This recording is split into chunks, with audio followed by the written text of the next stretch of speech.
पूरा सो पहचानिए जो लड़े दीन के हेत, पुरजा पुरजा कट मरे कबहू न छाड़े खेत। जो धर्म के लिए लड़ता है वही वीर है, और वीर की पहचान क्या है?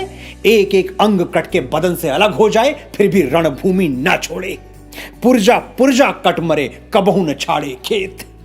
सत श्री अकाल, नमस्कार, मैं हूं मनोज मुंतशिर। दशमेश गुरु की संतानों को और मेरे पूरे भारतवर्ष को गुरु पूरब की कोटि कोटि बधाइयां। मैं उत्तर प्रदेश में जन्मा और पला बढ़ा हूं, पंजाबी नहीं जानता, लेकिन भाषा की ये अज्ञानता कभी सिख परंपरा और सिख शौर्य के लिए मेरे प्रेम में बाधा नहीं बनी। मुझे शुरू से ही जपजी साहब का पाठ बहुत आकर्षित करता था। एक ओंकार सतनाम करता पुरखु निर्भव निर्वैर। मैं ये जानता था कि ये शब्द गुरु नानक देव के हैं, लेकिन अर्थ क्या है, इशारा किस ओर है, ये समझने की प्यास मन में रोज उठती थी। और जब समझ में आया तो सिख धर्म के लिए, गुरुओं के लिए मन अपने आप श्रद्धा से भर गया। मेरी तरह लाखों लोगों ने गुरु नानक देव के इस अमृत पद को सुना तो है, कई बार सुना है, लेकिन समझने का मौका नहीं मिला, या फिर ये कह लीजिए कि कोई आसान भाषा में समझाने वाला नहीं मिला। आज मैं कोशिश करूंगा कि जपजी साहब को जितना मैंने समझा उतना आपको समझा पाऊं। वैसे मैं मानता हूं कि ईश्वर के बारे में बात करना अपने आप में ही झूठ बोलना है। क्यों? है मौन में डूबी दुनिया, तेरा किस्सा कौन सुनाए, जो कहे तुझे ना जाने, जो जाने कह ना पाए। जो ईश्वर को जान गया वो उसके बारे में कुछ कहता नहीं, चुप हो जाता है। कबीर, संत कबीर ईश्वर को गूंगे का गुड़ कहते हैं। जैसे कोई बेजुबान गुड़ खा के भी ये नहीं बता पाता कि स्वाद कैसा था, गुड़ में मिठास कितनी थी, वैसे ही जिसने सचमुच ईश्वर को चख लिया, सत्य को चख लिया, वो कभी बोल नहीं पाता कि ईश्वर है क्या। नीत्शे ने भी कहा है, that which can not be said should not be said. जो कहा ना जा सके उसे कहना नहीं चाहिए। लेकिन ऋषि शांडिल्य का कथन है, अगर बोला ही नहीं, इशारा ही नहीं किया तो आने वाली पीढ़ियां कौन सा रास्ता पकड़कर आगे बढ़ेंगी। इसीलिए आधा अधूरा ही सही, टूटा फूटा ही सही, बोलना तो चाहिए। बस शांडिल्य का यही सूत्र पकड़कर कि बोलना तो चाहिए, मैं जपजी साहब के बारे में आज बोलना चाहता हूं। गलतियां, भूल चूक ये समझकर क्षमा कर दीजिएगा कि मैं गुरुओं से और उनके शिक्षाओं से प्रेम करता हूं। मैं ज्ञानी नहीं हूं, प्रेमी हूं, और प्रेमी को भूल करने का अधिकार है। इस वीडियो में हम उस बलिदान की बात भी करेंगे जो गुरु गोविंद सिंह जी ने भारत की इस मिट्टी के लिए औरंगजेब से लड़ते हुए दिया था।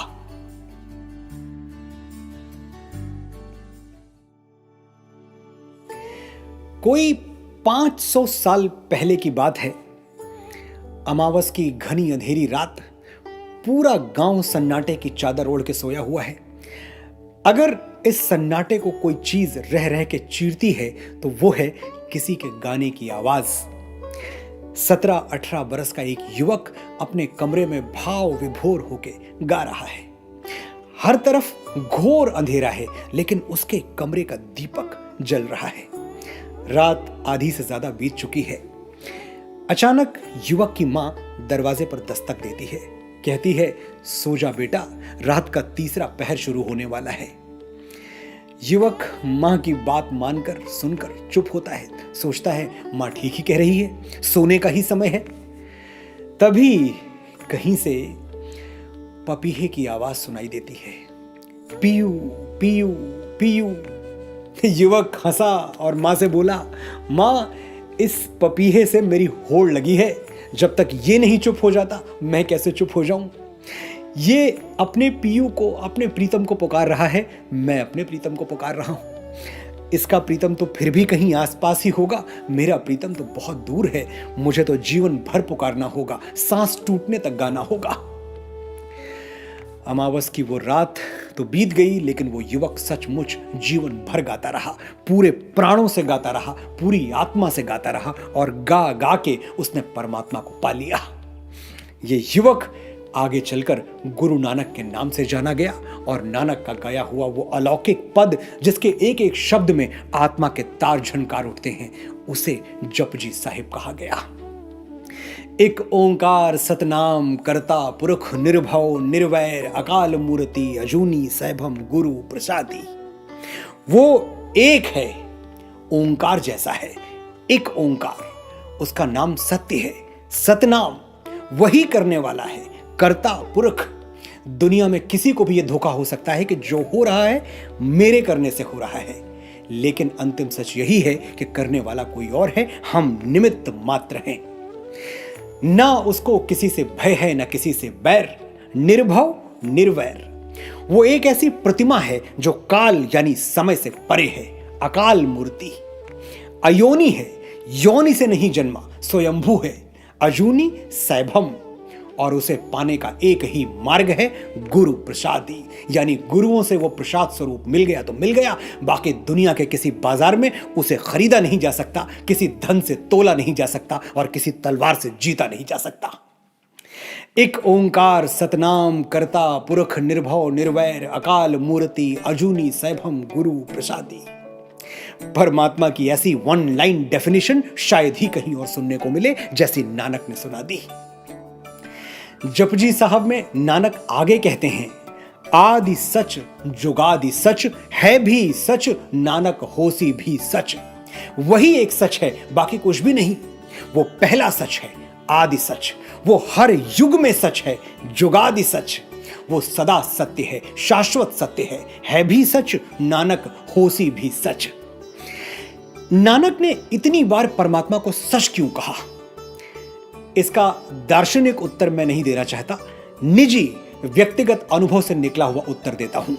हमारे भीतर और बाहर समय के साथ सब कुछ बदल जाता है। कल हम जो पाना चाहते थे वो कुछ और था, आज कुछ और पाना चाहते हैं। कल किसी से ऐसा प्रेम था कि लगा उसके बिना मर ही जाएंगे, वो नहीं मिला, लेकिन हमने अपने आप को बदल लिया, किसी के प्रेम में मरे नहीं, जीते रहे। कल के आदर्श कुछ और थे, आज के आदर्श कुछ और हैं। मैं दावे से कह सकता हूं, आप जो 5 साल पहले थे वो आज नहीं हैं, और जो आज हैं वो 5 साल बाद नहीं रहेंगे। सब कुछ बदल जाएगा। कुम्हार के चाक की तरह हमारा जीवन चक्र घूमता रहता है, लेकिन ये चाक एक कील पर, एक धुरी पर हमेशा टिका रहेगा। ये कील कभी नहीं बदलेगी, ये कील कभी नहीं हिलेगी। ये कील, ये धुरी परमात्मा है। हमारे अंदर परमात्मा कभी नहीं बदलता, और सच की एक ही परिभाषा है कि जो कभी ना बदले, हमेशा एक जैसा रहे, शाश्वत रहे, वही सच है। तभी नानक ईश्वर को आदि सच जुगादि सच कहते हैं। नानक आगे कहते हैं, सोचे सोच न होई जो सोची लख बार, चुप्पे चुप न होई जे लाई रहा लिवतार। परमात्मा सोच की सीमाओं से परे है, उसे सोच सोच के नहीं पाया जा सकता। हाँ, गा गा के पाया जा सकता है जैसे नानक ने पाया, नाच नाच के पाया जा सकता है जैसे मीरा ने पाया। सोचने वाला चाहे लाखों बार सोचे, उसे खोखले सूत्र तो मिल जाएंगे, ईश्वर नहीं मिलेगा। सोचे सोच न होई जे सोची लख बार। गुरु नानक देव एक नवाब के घर पे ठहरे हुए थे, मेहमान थे। एक दिन नवाब साहब को अजब सी धुन सवार हो गई। वो बोले, तुम तो कहते हो नानक कि ना कोई हिंदू है ना कोई मुसलमान, तो एक काम करो, आज जुमा है, शुक्रवार, हम सब नमाज पढ़ने जा रहे हैं, तुम भी चलो हमारे साथ, नमाज पढ़ो। नानक तुरंत मान गए, फौरन राजी हो गए। बस एक शर्त है, मैं तभी नमाज पढ़ूंगा जब नवाब साहब आप नमाज पढ़ेंगे। नवाब हंसने लगे, बोले, अरे हम मस्जिद नमाज पढ़नी तो जा रहे हैं, और कुछ थोड़ी करना है वहां, चलो हमारे साथ, शर्त मंजूर है। पूरा गांव इकट्ठा हो गया, शोर मच गया कि नानक नमाज पढ़ने जा रहे हैं। नानक मस्जिद पहुंचे, नमाज पढ़ी गई, लेकिन नानक खड़े रहे, ना तो झुके ना नमाज पढ़ी। नवाब साहब ने यह देखा तो उनका खून खौल उठा। किसी तरह गुस्से में नमाज खत्म की और बरस पड़े नानक पर, तुम धोखेबाज हो, फरेबी हो, कहां के साधु, कहां के संत, जुबान दी थी तुमने कि नमाज पढ़ोगे, फिर भी नहीं पढ़ी। नानक बोले, नवाब साहब, जुबान दी थी ये तो आपको याद है, लेकिन साथ में एक शर्त भी रखी थी, उसे आप भूल गए। जब तक आप नमाज ना पढ़ें मैं नहीं पढ़ूंगा। आपने नहीं पढ़ी तो मैंने भी नहीं पढ़ी। नवाब साहब को और गुस्सा आ गया। क्या कह रहे हो तुम? पूरे गांव ने देखा कि मैंने नमाज पढ़ी, किसी से भी पूछ लो। नानक बोले, अरे इनकी गवाही मैं नहीं मानता, मैंने खुद आपको देखा, पूरी तरह से आपको देखा, अंदर तक आपको देखा, आपके भीतर क्या चल रहा था ये भी देखा। आप नवाब साहब काबुल में घोड़े खरीद रहे थे, कहां की नमाज और कैसी नमाज। नवाब साहब चौंक गए, बात तो एकदम सही थी। उनका सबसे प्रिय घोड़ा मर चुका था कुछ दिनों पहले, बड़ी शान थी उस घोड़े के होने से, बस यही सोच रहे थे कि कब काबुल जाएं और कोई अच्छी नस्ल का घोड़ा खरीद कर ले आएं। नमाज में तो ध्यान था ही नहीं। नानक जपजी साहब में यही कह रहे हैं कि जब तक सोच विचार करते रहोगे ईश्वर नहीं मिलेगा। सोचे सोच न होई, जे सोचे लख बार। कभी रात में नींद ना आए तो नींद के बारे में सोचने की कोशिश कीजिए, नींद और दूर भाग जाएगी। यही ईश्वर के साथ भी होता है। नो माइंड वाली स्टेज पर जो पहुंचा उसी को ईश्वर मिला। नो माइंड वाली स्टेज, जिसको पतंजलि निर्विकल्प समाधि कहते हैं। चुप्पे चुप न होई, जे लाई रहा लिवतार। बाहर चुप भी हो गए, शांत भी हो गए, तो अंदर का कोलाहल, शोर शराबा, अशांति, इसे कैसे रोकेंगे? वो तो तब तक नहीं रुकेगा, शांति तब तक नहीं मिलेगी जब तक ईर्ष्या, द्वेष, लालच के भाव से मुक्त न हो जाएं। भूखिया भूख न उतरी, जे बन्ना पुरिया भार। पुरिया भार यानी कि दुनिया भर की सारी पूरियां भी कोई खा ले तो जो भूखा है उसकी भूख नहीं मर सकती।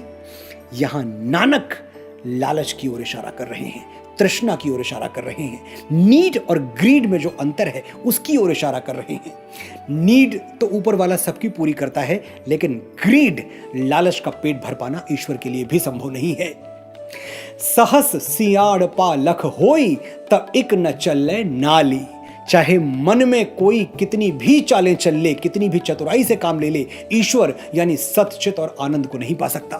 वो तो भोलेपन से ही मिलेगा, निष्पाप मन से, निश्चल हृदय से, एक बच्चे जैसी मासूमियत से ही मिलेगा। किव सचियारा होइए, किव कूड़े तुट पाली। अपनी पूर्णता को कैसे पाएं, अपने मालिक के आगे सच्चे और अच्छे कैसे बने, इस प्रश्न का उत्तर इस विश्वास में है कि हुक्म रजाई चलना नानक लिखिया नाले, यानी जो उसने लिख दिया है वही होगा, उसे बदलने का कोई उपाय नहीं है। अपने अहंकार के सिंहासन से नीचे उतरो, स्वीकार करना सीखो, सच्चा सुख मिलने का यही और एकमात्र यही रास्ता है। ये था जपजी साहब, जैसा मैंने समझा, जैसा मैंने पढ़ा।